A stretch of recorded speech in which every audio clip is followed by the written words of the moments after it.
Sa balita sa labas ng bansa, 10 na ang kumpirmadong nasawi dahil sa malakas na pag-uulan sa Chiba Prefecture sa Japan.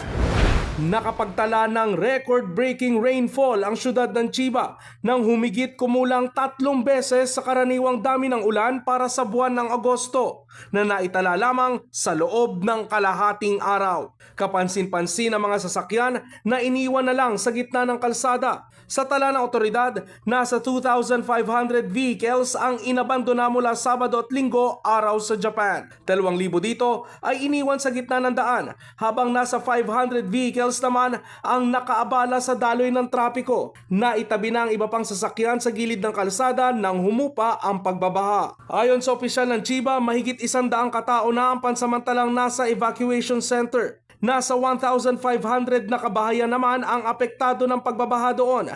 2 nasira habang 29 naman ang bahagyang nasira.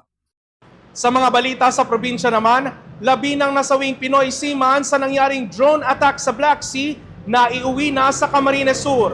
At viral, misa sa Masantol, Pampanga, tuloy sa kabila ng abot tuhod na baha. Mabilis na balitang hatid ni Princess Ilagan. Naiuwi na sa Camarines Sur ang labi ng isang Bicolano seafarer na nasawi sa drone attack sa sinakyan nitong MV Gas Lisbon habang nasa Black Sea. August 14 nang dumating sa Bicol International Airport sa Daraga Albay ang labi ng seaman mula Romania. Sinalubong at inalalayan ng Overseas Workers Welfare Administration o OWA Bicol at Department of Migrant Workers o DMW Bicol ang pamilya ng nasawi. Mula sa paliparan, dinala ang labi sa Legazpi City para sa cremation bago ihatid sa kanilang tahanan sa Caramoan, Camarines Sur. Nagpaabot din ang OWA ng tulong pinansyal para sa pamilya kabilang ang 220,000 death and burial benefits, 15,000 livelihood assistance at educational assistance para sa isa sa mga anak ng nasawi. Patuloy namang nakikipag-ugnayan ng OWA at DMW sa pamilya para sa iba pang kinakailangang proseso at benepisyo. Umabot man sa tuhod ang baha dulot ng malakas na pag-ulan, hindi ito naging hadlang para ipagdiwang ang banal na misa sa San Roque Chapel, Sitio Escundo, Masantol, Pampanga nitong linggo.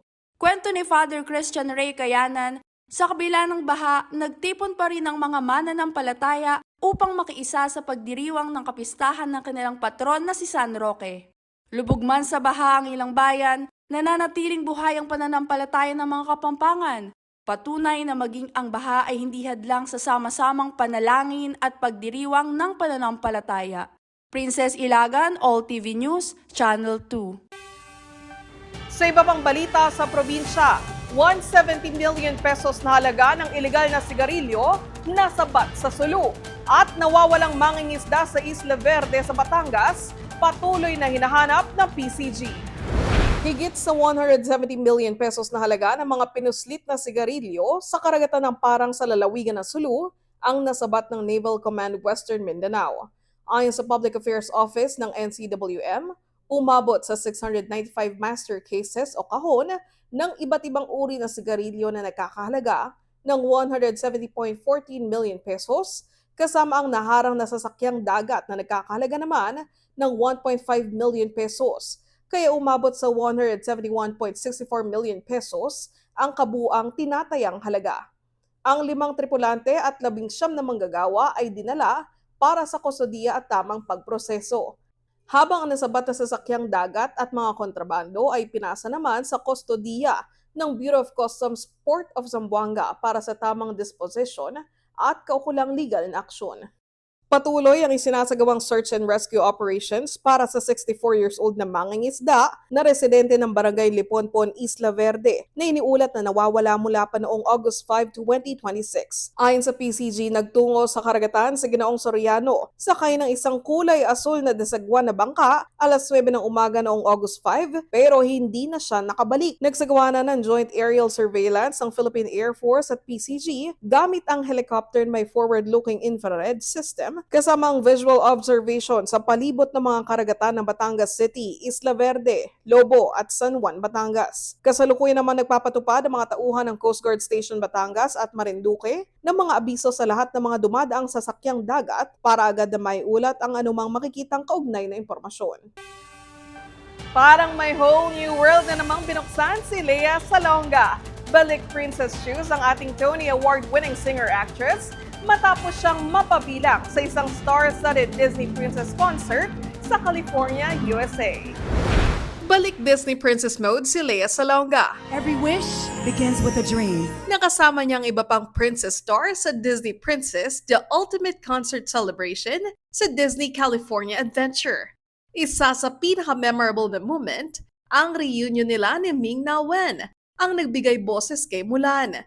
Si Lea ang singing voice ni Mulan sa 1998 classic, pati na ni Jasmine sa Aladdin. Sa concert, muling kinanta ni Lea ang fan-favorite na Reflection.